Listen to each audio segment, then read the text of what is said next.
Hi hello friends. മഴതോറും മുമ്പേ serial വരാൻ പോകുന്ന ഒരു അടിപൊളി എപ്പിസോഡിന്റെ വിശേഷത്തിലേക്ക് എല്ലാ കൂട്ടുകാർക്കും സ്വാഗതം. അങ്ങനെ ഡിവൈഎസ്പി നേരിട്ട് ഈ വിഷയത്തിൽ ഇടപെട്ടതുകൊണ്ട് തന്നെ സി ഐയുടെയും എസ് ഐയുടെയും ഒക്കെ ചോദ്യം ചെയ്യലിന് മുന്നിൽ നിന്നും അവരുടെ ഭീഷണിക്കൊക്കെ മുന്നിൽ നിന്നും അലീന രക്ഷപ്പെടുന്നുണ്ട്.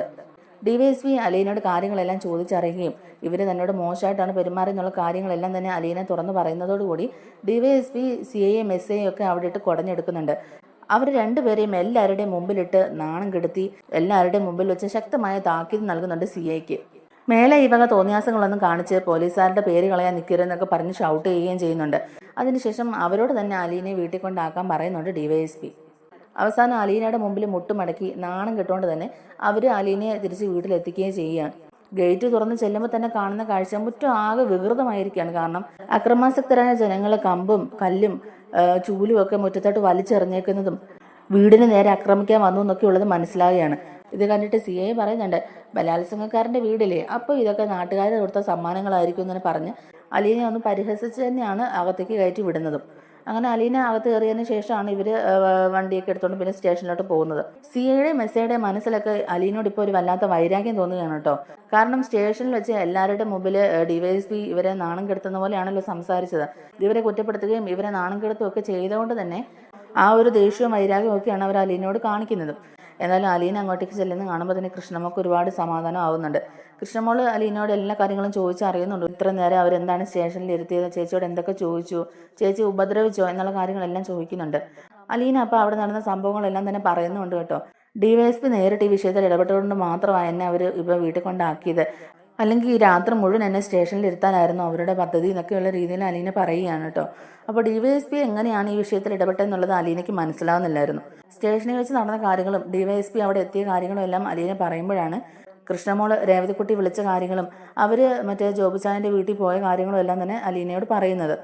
മാമച്ചായനും ഗ്രേസമ്മയാൻ്റെയും രേവതിക്കുട്ടിയും കൂടെ ഗ്രേസമ്മയാൻ്റെയുടെ ഒരു കസിൻ്റെ വീട്ടിലേക്ക്, അതായത് കൊരിയച്ചൻ്റെ വീട്ടിലേക്ക് പോയിട്ട് അവിടുത്തെ ജോബുചായൻ കല്യാണം കഴിച്ചിരിക്കുന്നത് പാല ഡിവൈഎസ്പിയുടെ മോളെയാണ്. അതുകൊണ്ടാണ് അവർ ആ രീതിക്കൊന്ന് ഇടപെട്ട് നോക്കിയത്. അവർ നേരിട്ട് അവിടെ പോയി അവരോട് അപേക്ഷിക്കുകയായിരുന്നു. ഡിവൈഎസ്പി അതുകൊണ്ടാണ് നേരിട്ട് ഈ കാര്യത്തിൽ ഇടപെട്ടതെന്നും ചേച്ചിയെ സേഫായിട്ട് തിരിച്ച് വീട്ടിലെത്തിച്ചെന്നുള്ള കാര്യങ്ങളെല്ലാം തന്നെ നമ്മുടെ കൃഷ്ണമോൾ അലീനയോട് പറയുക കേട്ടോ. അപ്പോൾ അലീനയ്ക്കാണെങ്കിലും അത് കേൾക്കുമ്പം സങ്കടവും സന്തോഷമൊക്കെ തോന്നുന്നുണ്ട്. കാരണം രേവതിക്കുട്ടി അവിടെ കാര്യമായിട്ടൊന്ന് ഇടപെട്ടു. അതുപോലെ തന്നെ രേവതിക്കുട്ടിയുടെ ആവശ്യം അംഗീകരിച്ച് ഞാൻ അപകടത്തിലാണെന്നുള്ളത് മനസ്സിലാക്കിയിട്ടല്ലേ മാമച്ചാനും ഗ്രേസമ്മയാനും നേരിട്ട് അവരോട് പോയി ഇങ്ങനെ ഒരു അപേക്ഷ നടത്തിയതും പാല ഡിവൈഎസ്പിയുമായിട്ട് ഈ കാര്യങ്ങളൊക്കെ സംസാരിച്ച് അവർ ഇതിലോട്ട് നേരിട്ട് ഇൻവോൾവ് ചെയ്യിപ്പിച്ചതും രേവതിക്കുട്ടിയല്ലേ. മാമച്ചാനും ഗ്രേസമ്മയാൻ്റെയും രേവതിക്കുട്ടി അങ്ങോട്ടേക്ക് കൊണ്ടുപോയത് കൊണ്ടല്ലേ എന്നൊക്കെ ഓർത്തിട്ട് അലീനയ്ക്ക് ഭയങ്കര ഒരു സന്തോഷവും സങ്കടമൊക്കെ തോന്നിയാണ് കേട്ടോ. കാരണം ഇത്രയൊക്കെ സ്വന്തക്കാർ കൊല്ലപ്പള്ളിയിലും അതുപോലെ കടപ്പാട്ടൂരും ഉണ്ടെന്ന് പറഞ്ഞിട്ടും സഹായത്തിന് അവർ മാത്രം ഉണ്ടായുള്ളൂ. കാരണം എന്നെപ്പോലെ ഒരു പെൺകുട്ടി ഇതുപോലൊരു സിറ്റുവേഷനിൽ നിൽക്കുമ്പോഴേക്കും സഹായിക്കാനുള്ളൊരു മനസ്സ് അവർക്കുണ്ടായല്ലോ എന്നുള്ളൊരു സന്തോഷമുണ്ട് കേട്ടോ നമ്മുടെ അലീനയുടെ മനസ്സിൽ. അലീന വീട്ടിൽ വന്ന് ഈ കാര്യങ്ങളൊക്കെ അറിഞ്ഞപ്പോൾ തന്നെ രേവതിക്കുട്ടിയെ വിളിച്ച് സംസാരിക്കുന്നുണ്ട്. ഡിവൈഎസ്പി നേരിട്ട് സ്റ്റേഷനിലേക്ക് വന്നുകൊണ്ട് വലിയ കുഴപ്പങ്ങളൊന്നും സംഭവിക്കാതെ തന്നെ തിരികെ വീട്ടിലേക്ക് വരാൻ പറ്റി എന്നുള്ള കാര്യങ്ങളെല്ലാം രേവതിക്കുട്ടിയും അതുപോലെ ഗ്രേസമ്മയാൻ്റെയും അമ്മച്ചാനെയൊക്കെ അറിയിക്കുന്നുണ്ട്. എന്തായാലും അവരത്രയും കഷ്ടപ്പെട്ടിട്ടാണെങ്കിലും അവിടെ ചെന്ന് കാര്യങ്ങളൊക്കെ സംസാരിച്ചുകൊണ്ട് വേറെ കുഴപ്പങ്ങളൊന്നും സംഭവിക്കാതെ അലീനയെ രക്ഷപ്പെടുത്താൻ പറ്റിയല്ലോ എന്നുള്ളൊരു സമാധാനം അവർക്കും ഉണ്ട് കേട്ടോ. രേവതിക്കുട്ടിയും മാമച്ചായനോടും ഗ്രേസമ്മയാൻ്റെയും ഇടയ്ക്ക് അലീന നന്ദി പറയുന്ന സമയത്ത് തന്നെ കൃഷ്ണമോളുടെ ഫോണിൽ നിന്ന് ഗോവർദ്ധനങ്ങളിനെയും അതുപോലെ മനുവാട്ടിനെയൊക്കെ വിളിച്ചിട്ട് അലീന ചേച്ചി തിരിച്ച് സേഫായിട്ട് വീട്ടിലെത്തി എന്നുള്ള കാര്യങ്ങളൊക്കെ പറയുന്നുണ്ട്. അലീന തിരിച്ച് വീട്ടിലെത്തി എന്ന് അറിയുമ്പോഴേക്കും തന്നെ അവർക്കൊരു സമാധാനം ആവുന്നുണ്ട് കേട്ടോ. ഗോവർദ്ധനാണെങ്കിലും ബാലചന്ദ്രൻ്റെ അടുത്ത് നിന്നിട്ട് കാര്യങ്ങളൊക്കെ പറയുന്നുണ്ട്. ബാലചന്ദ്രൻ നല്ല ദേഷ്യത്തിലാണ്. എന്നാലും പാല ഡിവൈഎസ്പി ഇടപെട്ട് അലീനയ്ക്ക് ഒരു കുഴപ്പവും സംഭവിക്കാതെ തിരിച്ച് വീട്ടിലെത്തിച്ചു എന്ന് കേൾക്കുമ്പോൾ ഒരു സമാധാനമുണ്ട്. അങ്ങനെ അതിനൊക്കെ ശേഷം പിറ്റേ ദിവസം അത് രാവിലെ തന്നെ അലീന എഴുന്നേറ്റ് മുറ്റമൊക്കെ ഒന്ന് തൂത്ത് വൃത്തിയാക്കുകയൊക്കെ ചെയ്യുന്നുണ്ട് കേട്ടോ. കാരണം എല്ലാം ആകെ മുഷിഞ്ഞ് കിടക്കുകയല്ലേ. പിന്നെ അലീന കിച്ചണിൽ കയറി ബ്രേക്ക്ഫാസ്റ്റും ലഞ്ചും എല്ലാം നേരത്തെ തന്നെ റെഡിയാക്കി വെക്കുന്നുണ്ട്. രാവിലെ തന്നെ ഹോസ്പിറ്റലിൽ പോകണം, അച്ഛൻ്റെ കാര്യങ്ങളൊക്കെ നോക്കണം എന്നുള്ളത് അലീനയ്ക്ക് അറിയാം. അത് മാത്രമല്ല ഗോവർദ്ധനങ്ങളിൽ എപ്പോഴും അച്ഛൻ്റെ കൂടെ ഇരിക്കാൻ പറ്റില്ലല്ലോ. വക്കീൽ ഓഫീസിൽ പോകണം, അഡ്വക്കേറ്റിനെ കാണാൻ പോകണം, അതുപോലെ ഇവരെ കോടതിയിലേക്ക് കൊണ്ടുപോകുന്നതിന് മുമ്പായിട്ട് തന്നെ സ്റ്റേഷനിലൊന്ന് പോകണം. ഈ കാര്യങ്ങളെല്ലാം തന്നെ ഗോവർദ്ധനങ്ങളിൽ ചെയ്യാനുള്ളത് കൊണ്ട് തന്നെ അലീന ഗോവർദ്ധനങ്ങളിൽ കുറച്ചും കൂടെ ഒന്ന് ഹെൽപ്പ് ആയിക്കോട്ടെ എന്ന് ഓർത്തുകൊണ്ടാണ് രാവിലെ തന്നെ പണിയെല്ലാം തീർക്കുന്നത്. അലീന എന്നിട്ട് പണിയൊക്കെ ഒന്ന് ഒതുക്കിയതിന് ശേഷം ഗോവർദ്ധനങ്ങളിനെ വിളിച്ചിട്ട് കാര്യം പറയുന്നുണ്ട്. അങ്കിളിന് ഇന്ന് കുറേ സ്ഥലത്ത് പോകാനുള്ളതല്ലേ, അച്ഛൻ്റെ അടുത്ത് നിന്ന് ഞാൻ വന്ന് നിന്നോളാം, അങ്കിൾ ഒരു ഹെൽപ്പ് ചെയ്യുമോ, രാവിലെ അങ്കിള് വീട്ടിൽ നിന്ന് ഇറങ്ങുമ്പോഴേക്കും ഒന്ന് ഇതുവഴി വരുമോ, എന്നെ ഒന്ന് ഹോസ്പിറ്റലിൽ കൊണ്ടുപോയി വിടാമോ എന്നൊക്കെ തന്നെ ചോദിക്കുകയാണ് നമ്മുടെ അലീന ഗോവർദ്ധൻ്റെ അടുത്ത്. അതിനിപ്പോൾ എന്താ മോളെ, ഞാൻ റെഡിയായി വരുമ്പോഴേക്കും അതുവഴി വരാം, മോള് റെഡിയായിരുന്നു, ഞാൻ മോളെ ഹോസ്പിറ്റലിൽ കൊണ്ടുവിടാമെന്നും പറയുന്നുണ്ട്. ഈ സമയം കൊണ്ട് തന്നെ കൃഷ്ണമോളും എഴുന്നേറ്റ് വരികയാണ് കേട്ടോ. അപ്പോൾ കൃഷ്ണമ്മക്ക് ചായയൊക്കെ കൊടുത്തതിന് ശേഷം അലീനയെ ഗോവർദ്ധൻ്റെ അടുത്ത് സംസാരിച്ച കാര്യങ്ങൾ പറയുന്നുണ്ട്. എല്ലാ കാര്യങ്ങളും ചെയ്യാൻ ഗോവർദ്ധനങ്ങൾ മാത്രമല്ലേ ഉള്ളൂ, അങ്കിളിനെ ഇത്രയും ബുദ്ധിമുട്ടിക്കുന്നത് ശരിയല്ലല്ലോ മോളെ. അങ്കിളിനാണെങ്കിൽ കുത്തിയിരിക്കാൻ പോലും നേരമില്ല. സ്റ്റേഷനിലെ കാര്യങ്ങളും അതുപോലെ ഹോസ്പിറ്റലിലെ കാര്യങ്ങളും എല്ലാം ഓടി നടന്ന് ചെയ്യുകയല്ലേ. എന്തായാലും ഞാൻ ഹോസ്പിറ്റലിലേക്ക് ചെല്ലുകയാണെങ്കിൽ അങ്കിളിനും ബാക്കി കാര്യങ്ങളൊക്കെ ചെയ്യാൻ പറ്റുമല്ലോ. ഇന്ന് അവരെ കോടതിയിൽ ഹാജരാക്കും. അതിനു മുമ്പ് സ്റ്റേഷനിൽ പോകാനും അതുപോലെ വക്കീൽ ഓഫീസിൽ ചെന്ന് അഡ്വക്കേറ്റിനെ കാണാനും ഒക്കെ പോകേണ്ടതല്ലേ. അപ്പം ഞാൻ ഹോസ്പിറ്റലിൽ ചെല്ലുകയാണെങ്കിൽ അങ്കിളിന് അതൊരു ഹെൽപ്പാകും എന്നിങ്ങനെ നമ്മുടെ അലീന പറയുക. അപ്പോൾ കൃഷ്ണമോളും പറയുന്നുണ്ട്, എങ്കിൽ പിന്നെ ഞാനും കൂടെ വരാൻ ചേച്ചി, എനിക്കിവിടെ തന്നെ ഇരിക്കാൻ വയ്യ. ബബിതേച്ചിയുടെ കാര്യം ഞാൻ ചേച്ചിയോട് ഇന്നലെ രാത്രി തന്നെ പറഞ്ഞില്ലേ.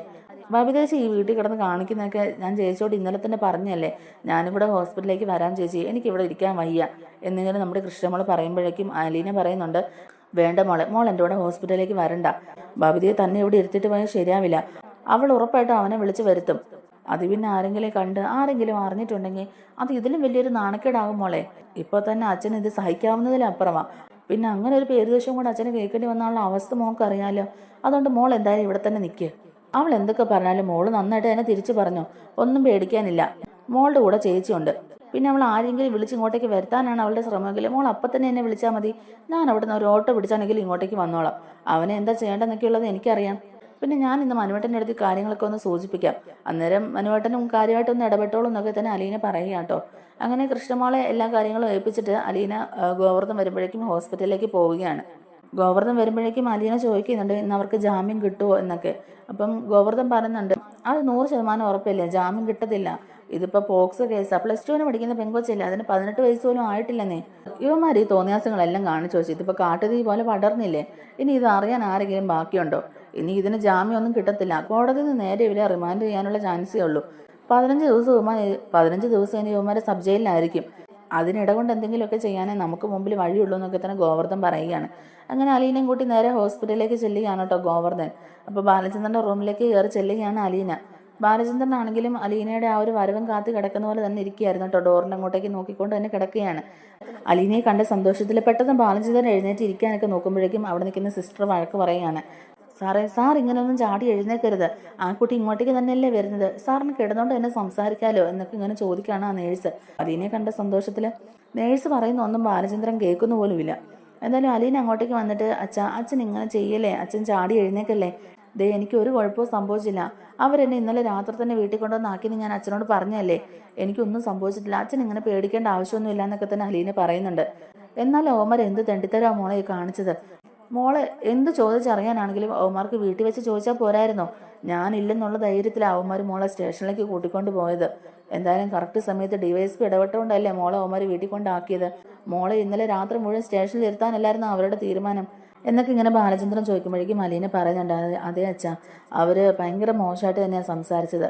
ചോദിക്കാൻ പാടില്ലാത്ത പല ചോദ്യങ്ങളും അവരെന്നോട് ചോദിച്ചു. അന്ന് നടന്ന സംഭവങ്ങളെല്ലാം കുത്തിപ്പൊക്കി ഇതിൽ ആഡ് ചെയ്യാൻ അവർ നോക്കുന്നത്. കേസിനൊരു പിൻബലം കിട്ടാൻ വേണ്ടിയിട്ട് ബലാത്സംഗ കേസിലെ പ്രതികൾ ഇതിനു മുമ്പും ഇതുപോലെ റേപ്പ് അറ്റംപ്റ്റ് നടത്തിയിട്ടുണ്ട് എന്നൊക്കെ പറഞ്ഞുകൊണ്ട് കേസ് ഒന്നും കൂടെ ഒന്ന് ബലപ്പെടുത്താൻ അവർ നോക്കിയത്. അവരുടനെ എങ്ങും പുറത്തിറങ്ങാൻ പറ്റാത്ത രീതിയിൽ ഈ കേസിനെ മാറ്റിയെടുക്കാനായിരുന്നു അവരുടെ പ്ലാൻ. രോഹിത്തിനും ഹരിക്കും എതിരെ ഒരു കംപ്ലൈൻറ്റ് എഴുതി തരാനാണ് അവരെന്നോട് പറഞ്ഞുകൊണ്ടിരുന്നത്. ചെന്നപ്പോൾ മുതൽ അത് തന്നെ പറഞ്ഞ് അവരെന്നെ ഭീഷണി, എന്ത് ചെയ്തിട്ടാണെങ്കിലും ആ കംപ്ലൈൻറ്റ് ഞാൻ എഴുതി കൊടുക്കാതെ എന്നെ അവർ വീട്ടിലേക്ക് വിടില്ലെന്ന് പറഞ്ഞുകൊണ്ടിരിക്കുകയായിരുന്നു. അന്നേരം ബാലചന്ദ്രൻ ചോദിക്കുന്നുണ്ട്, എന്നിട്ട് നീ കംപ്ലൈൻറ്റ് എഴുതി കൊടുത്തോ മോളേന്ന്.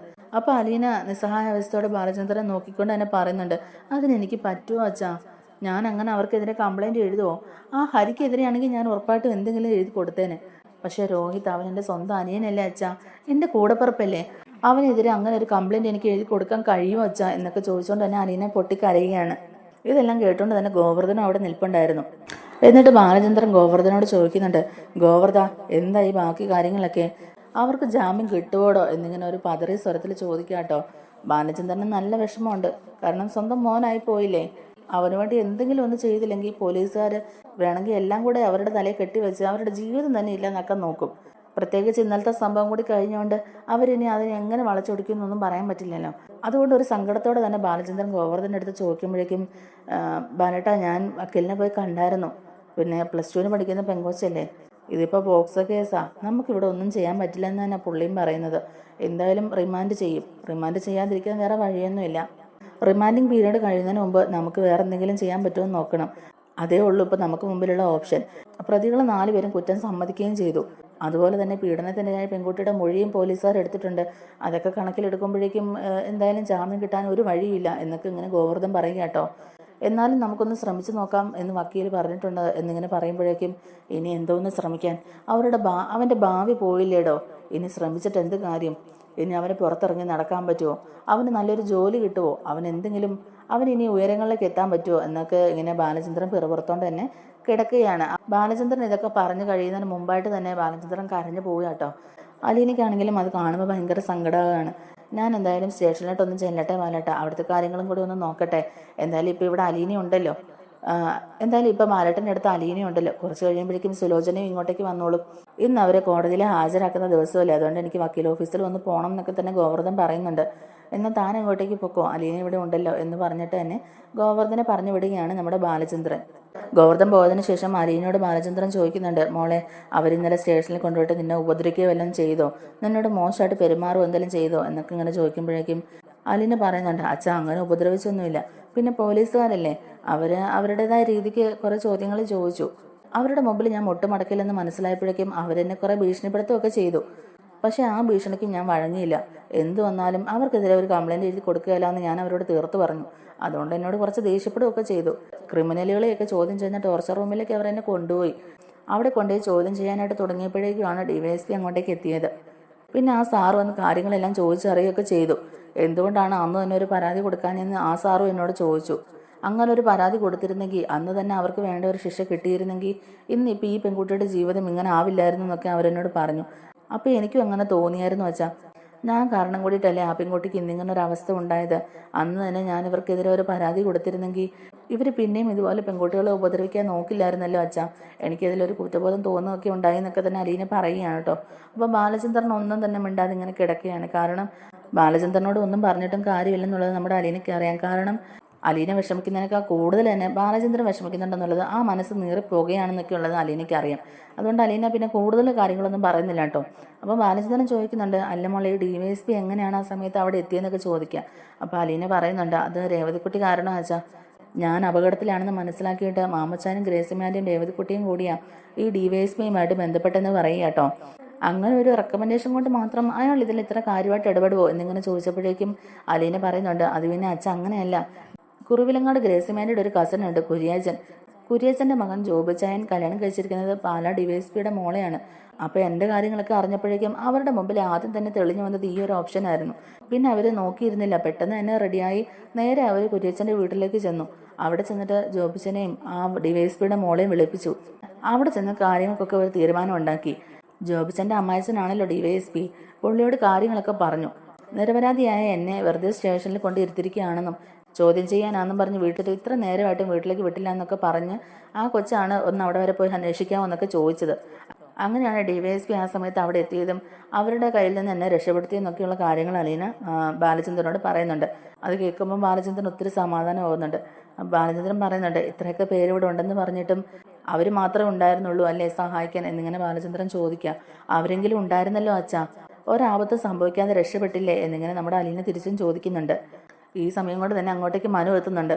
അതായത് മനു എയർപോർട്ടിലേക്ക് പോകുന്നതിന് മുമ്പായിട്ട് ഇവിടെ വന്ന് ബാലചന്ദ്രൻ അങ്കിളിനെ ഒന്ന് കണ്ടിട്ട് പോകാമെന്ന് പറഞ്ഞ് കയറിയതാണ്. മനു അങ്ങോട്ടേക്ക് ചെല്ലുമ്പോഴേക്കും ബാലചന്ദ്രൻ ചോദിക്കുന്നുണ്ട്, എടാ മനു, ഇന്നലെ ഈ സംഭവങ്ങളൊക്കെ നടന്നപ്പോൾ നീ എവിടെയായിരുന്നു? നീ പോലീസ് സ്റ്റേഷൻ വരെ ഒന്ന് പോയോ? അലീനെ എന്തിനാണ് അവിടെ പിടിച്ചു വച്ചിരിക്കുന്നുള്ള കാര്യം നീ എങ്കിലും ചെന്ന് ചോദിച്ചോ എന്നൊക്കെ ഇങ്ങനെ നമ്മുടെ ബാലേന്ദ്രൻ ദേഷ്യപ്പെട്ട് മനുവിനോട് ചോദിക്കാം കേട്ടോ. അപ്പോൾ മനു പറയുന്നുണ്ട്, അത് പിന്നെ അങ്കിളെ, എനിക്ക് പുറത്തേക്ക് പോലും ഇറങ്ങാൻ പറ്റാത്തൊരവസ്ഥയായിരുന്നു. വീടിന് മുമ്പിൽ കുറേ പ്രതിഷേധക്കാരുണ്ടായിരുന്നു, അവരെയൊക്കെ വെട്ടിച്ച് പുറത്തേക്ക് ഇറങ്ങാനും പാടായിരുന്നു. അമ്മയുടെ കാര്യം പിന്നെ അറിയാമല്ലോ, ഹരിയെ പോലീസ് പിടിച്ചുകൊണ്ട് പോയതിന് ചോദിക്കാൻ പോലും ചെല്ലാത്ത ഞാൻ എന്തിനാ അലീനയെ പോലീസ് പിടിച്ചുകൊണ്ട് പോയതിന് ചോദിക്കാൻ പോകുന്നതെന്ന് പറഞ്ഞുകൊണ്ട് മുട്ടം ബഹളമായിരുന്നു. അതുകൊണ്ട് എനിക്ക് അവിടെ നിന്ന് ഇറങ്ങാൻ പോലും പറ്റിയില്ല. ഞാൻ ഗോവർദ്ധനങ്ങളെ വിളിച്ച് കാര്യങ്ങൾ അന്വേഷിക്കുന്നുണ്ടായിരുന്നു. ഇതിനിടയിൽ അലീനയെ കാണാനും സംസാരിക്കാനും ഒക്കെ ഞാനും ഗോവർദ്ധനങ്ങളും സ്റ്റേഷനിലേക്ക് പോയിട്ടുണ്ടായിരുന്നു. പക്ഷേ പോലീസുകാർ അതിന് സമ്മതിച്ചില്ലെന്നേ. പിന്നെ ഞങ്ങൾക്ക് എന്ത് ചെയ്യാൻ പറ്റും? അങ്ങോട്ടേക്ക് ഇടിച്ചു കയറി ചെല്ലാൻ പറ്റുമോ? പിന്നെ അതും പറഞ്ഞ് അവർ വേറെ പ്രശ്നങ്ങൾ ഉണ്ടാക്കുകയല്ലേ എന്നൊക്കെ തന്നെ മനു ചോദിക്കുന്നുണ്ട്.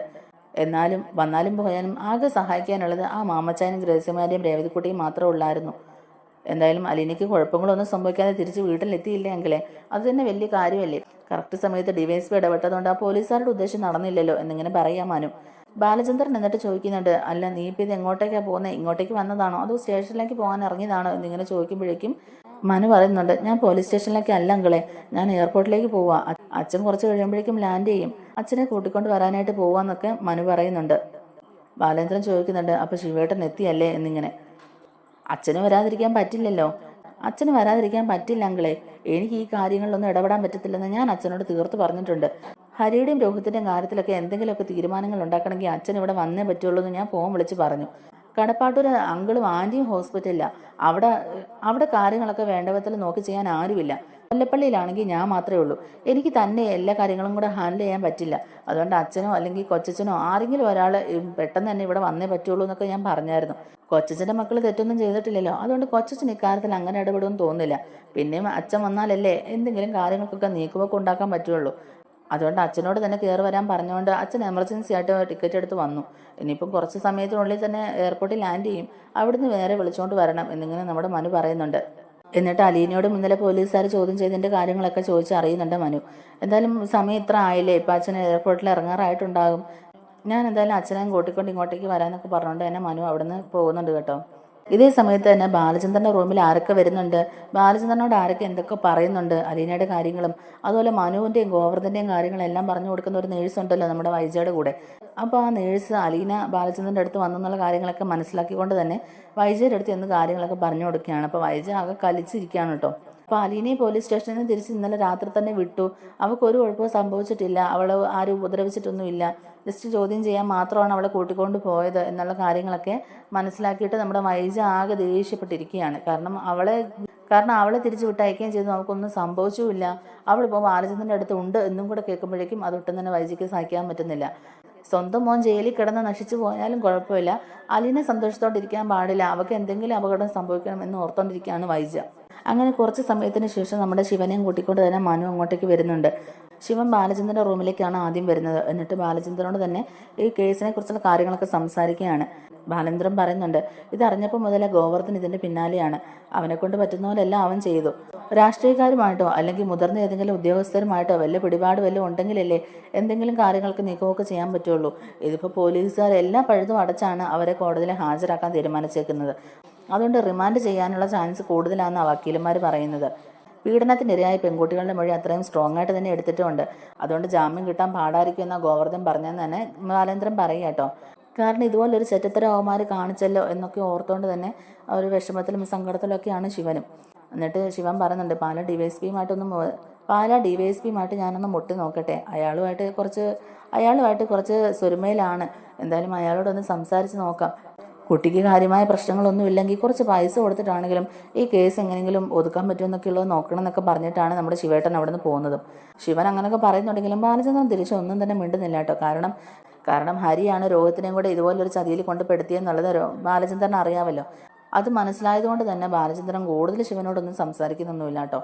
അതിനുശേഷം ബാലചന്ദ്രൻ്റെ മുറിയിൽ നിന്ന് ഇറങ്ങി നേരെ ശിവൻ ചെല്ലുന്നത് വൈജയുടെ മുറിയിലേക്കാണ് കേട്ടോ, വൈജയ്ക്ക് എങ്ങനെ ഉണ്ടെന്നൊക്കെ ഉള്ളത് അറിയാനായിട്ട്. ആ സമയത്ത് വൈജ സംഭവങ്ങളെല്ലാം അറിഞ്ഞ് ഭയങ്കര കലിപ്പിലാണല്ലോ. കാരണം അലീനയെ തിരിച്ച് പോലീസ് വിട്ടതും അലീന ഇപ്പം ബാലചന്ദ്രൻ്റെ റൂമിലുള്ളതും ഒക്കെ അറിഞ്ഞിട്ടാണ് ഈ കലി മൊത്തം കാണിക്കുന്നത്. ശിവൻ അങ്ങോട്ടേക്ക് ചെല്ലുമ്പോൾ പോലും ശിവനോട് ഭയങ്കരമായിട്ട് തട്ടിക്കയറിയാണ് നമ്മുടെ വൈജ സംസാരിക്കുന്നത് കേട്ടോ. അലീനയെ കുറ്റപ്പെടുത്തിക്കൊണ്ട് തന്നെയാണ് സംസാരിക്കുന്നത്. അലീന അവന്മാർക്കെതിരെ കംപ്ലൈൻ്റ് ഒന്നും എഴുതി കൊടുത്തിട്ടില്ല എന്നുള്ള കാര്യങ്ങളൊക്കെ ശിവൻ വൈജയോട് പറയുന്നുണ്ട്. അത് കേൾക്കുമ്പോൾ ഒരു സമാധാനം ആകുന്നുണ്ടെങ്കിലും എന്നാലും അലീനയെ തീർത്തും തറ പറ്റിക്കാനുള്ള ശ്രമമാണ് നമ്മുടെ വൈജയുടേത്. വൈജ എന്നിട്ടും അലീനയെ കുറ്റപ്പെടുത്തി തന്നെ സംസാരിക്കുകയാണ്. അവൾ എന്ന് ഈ വീട്ടിൽ കാല് കുത്തിയോ അന്ന് മുതൽ തുടങ്ങിയ കുടുംബത്തെ ഓരോരോ പ്രശ്നങ്ങൾ, കൊല്ലപ്പള്ളിയിലും കടപ്പാട്ടൂരും അതെ, അവൾ ഒറ്റൊരുത്തി കാരണമായി ഇതെല്ലാം സംഭവിച്ചത് എന്നും പറഞ്ഞുകൊണ്ട് തന്നെ അലീനയെ കുറ്റപ്പെടുത്തി തന്നെ സംസാരിക്കുകയാണ്. അതൊക്കെ കേട്ട് അവസാനം നമ്മുടെ ശിവൻ അങ്ങ് വൈജയുടെ നേർക്ക് പൊട്ടിത്തെറിച്ചുകൊണ്ട് തന്നെ പറയുന്നുണ്ട്, വൈജ നീ ഒന്നും മിണ്ടാതിരിക്കുക, ഇതൊന്നും കേൾക്കാനല്ല ഞാനിപ്പോൾ ഇങ്ങോട്ടേക്ക് വന്നത്. ഇപ്പം നിൻ്റെ മോനും എൻ്റെ മോനും പോലീസ് കസ്റ്റഡിയിലാണ്, കുറച്ച് കഴിയുമ്പോൾ അവരെ കോടതിയിൽ ഹാജരാക്കും, 14 ദിവസത്തേക്ക് പിന്നെ അവർ സബ് ജയിലിലായിരിക്കും കിടക്കുന്നത്. അതിനെക്കുറിച്ചൊന്നും അല്ലല്ലോ നിനക്ക് പറയാനുള്ളത്, എപ്പോൾ നോക്കിയാലും അലീനയുടെ കുറ്റം പറഞ്ഞുകൊണ്ട് തന്നെ ഇരിക്കുന്നത്. ആ കൊച്ചിനെ കുറ്റം പറയാൻ മാത്രം ആ കൊച്ച് എന്ത് തെറ്റാ ചെയ്തത്? ഇന്നലെ പോലും ആ കൊച്ചിനെ പോലീസ് സ്റ്റേഷനിലേക്ക് കൂട്ടിക്കൊണ്ടുപോയി ഇവന്മാർക്കെതിരെ ഒരു കംപ്ലൈൻറ്റ് എഴുതിപ്പിക്കാനായിട്ട്. എന്നിട്ടും ആ കൊച്ചിൻ്റെത് നല്ല മനസ്സായതുകൊണ്ടല്ലേ ആ കൊച്ച് ഇവന്മാർക്കെതിരെ ഒരു കംപ്ലൈൻറ്റ് എഴുതി കൊടുക്കാതിരുന്നത്. അന്ന് അലീനയെ മയക്കുമരുന്ന് കുടിപ്പിച്ച് അലീനയോട് മോശമായിട്ട് പെരുമാറിയതല്ലേ ഇവന്മാർ രണ്ടുപേരും. ആ സംഭവങ്ങളൊക്കെ മനസ്സിൽ വെച്ചുകൊണ്ട് അവൾക്ക് വേണമെങ്കിൽ ഈ കംപ്ലൈൻറ്റ് എഴുതി കൊടുക്കാമായിരുന്നല്ലോ. എന്നിട്ടും അവൾ ആ കംപ്ലൈൻറ്റ് എഴുതി കൊടുക്കാതിരുന്നത് ഈ കുടുംബത്തിൻ്റെ നന്മയെ ഓർത്തിട്ട് മാത്രമാണ്. സ്വന്തം അനിയന്മാരെ പോലെ കാണുന്നവന്മാർക്ക് അവന്മാർക്കെതിരെ കംപ്ലൈൻറ്റ് എഴുതി കൊടുക്കാൻ പറ്റാത്തതുകൊണ്ടല്ലേ അവൾ അങ്ങനെ ചെയ്യാത്തത്.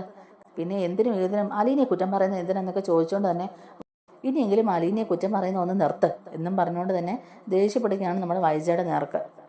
ഇനി മേലെ നീ അലീനയെക്കുറിച്ച് ഒരു മോശമായ രീതിയിൽ സംസാരിക്കുകയോ പെരുമാറുകയോ ചെയ്യരുത്. അവളെല്ലാം ക്ഷമിച്ചും സഹിച്ചും മുന്നോട്ട് പോകുന്നതുകൊണ്ട് മാത്രമാണ് കാര്യങ്ങളൊക്കെ മുന്നോട്ട് പോകുന്നത്. ഇനി ഇതിൻ്റെ പേരും പറഞ്ഞ് ഓരോരോ പ്രശ്നങ്ങൾ ഉണ്ടാക്കാനാണ് നിന്റെ ശ്രമമെങ്കിൽ വൈജയ്, നിന്നോട് ഞാനൊരു കാര്യം പറഞ്ഞേക്കാം. ഇതിൻ്റെയൊക്കെ അവസാനം വലിയൊരു സർവനാശമായിരിക്കും ഉണ്ടാകാൻ പോകുന്നത്. അത് മനസ്സിലാക്കിയിട്ട് വേണം നീ ഇരിക്കാൻ.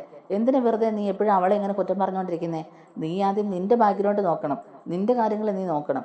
നിന്റെ ഭാഗത്ത് ഇത്രയും വലിയ തെറ്റുള്ളിടത്തോളം കാലം നിനക്ക് മറ്റാരെയും കുറ്റപ്പെടുത്തി സംസാരിക്കാനുള്ള ഒരു അർഹതയില്ല. അതാദ്യം നീ മനസ്സിലാക്കണം, എന്നിട്ട് വേണം നീ ബാക്കിയുള്ളവരെ കുറ്റപ്പെടുത്താൻ എന്നൊക്കെ പറഞ്ഞ് നമ്മുടെ വൈജയോട് ശരിക്കും അങ്ങോട്ട് ദേഷ്യപ്പെടുകയാണ് നമ്മുടെ ശിവൻ. വൈജയ്ക്ക് എല്ലാം കൊണ്ട് തൃപ്തിയായിട്ടിരിക്കുകയാണ് കേട്ടോ. കാരണം വൈജയുടെ അഹങ്കാരത്തിനൊക്കെ നല്ല തിരിച്ചടി തന്നെ കിട്ടുകയും ചെയ്തു. ഈ കിടപ്പിൽ കിടന്നിട്ട് പോലും വൈജയുടെ അഹങ്കാരം ഒരു തുള്ളി പോലും കുറഞ്ഞിട്ടില്ല എന്നുള്ളതൊക്കെ ശിവനും മനസ്സിലാവുന്നുണ്ട്. അതുകൊണ്ട് തന്നെ ശിവൻ അങ്ങോട്ട് നല്ലവണ്ണം വൈജയനെ അങ്ങ് ഷൗട്ട് ചെയ്യുകയാണ് കേട്ടോ. അപ്പോൾ വൈജയ്ക്കാണെങ്കിലും കിട്ടാനുള്ളതൊക്കെ കിട്ടി വൈജ തൃപ്തിയായിട്ട് കിടക്കുകയാണ്. എന്നിട്ട് ശിവൻ അവിടുന്ന് നേരെ മനുവിനെ കൂട്ടിക്കൊണ്ട് നേരെ കൊല്ലപ്പള്ളിയിലേക്ക് തന്നെ പോകുന്നുണ്ട്. കൊല്ലപ്പള്ളി ചെന്നിട്ട് ഡ്രസ്സൊക്കെ ചേഞ്ച് ചെയ്തതിന് ശേഷം ആട്ടോ ഒരു പോലീസ് സ്റ്റേഷനിലേക്കും പിന്നെ കോടതിയിലൊക്കെ പോകുന്നത്. നമ്മുടെ വീഡിയോ ഇഷ്ടമായിട്ടുണ്ടെങ്കിൽ ഒന്ന് ലൈക്ക് ചെയ്യാനും നമ്മുടെ ചാനലിലൂടെ ഒന്ന് സബ്സ്ക്രൈബ് ചെയ്ത് സപ്പോർട്ട് ചെയ്യാനും മറക്കല്ലേ. താങ്ക്